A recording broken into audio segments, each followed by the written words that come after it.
মার বউ ধরেছে আবদার, তাদের ঘুরতে নিয়ে যাইতে হবে সপ্তাহে একবার।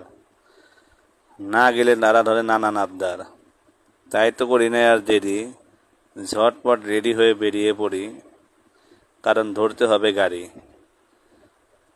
যাইতে হবে জলকুটির কুটুম বাড়ি। কিন্তু মাঝপথে রেস্টুরেন্টে থামলো গিয়ে গাড়ি, আর আমার টাকার গলায় বলল দড়ি। ভিতরে গেলাম অতি তাড়াতাড়ি, ভিতরে তো গিয়ে দেখি লোকের হুড়োহুড়ি।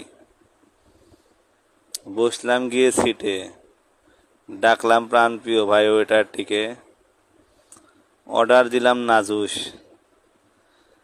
খাওয়ার পরে নাকি থাকবে না আমাদের হুঁশ। খাওয়া শেষে চলে আসবো বাড়ি, এদিকে তো দেখি আবার বৃষ্টির হুড়োহুড়ি। এখন কি যে করি, মেয়ে তো বেজায় খুশি, আজ মনে হয় আর যাইতে পারবো না আমরা বাড়ি। খাওয়া শেষে পকেট হইল ফাঁকা, মানি ব্যাগে নাই টাকা। ভাবছি বসে একা একা, এখন কি করি।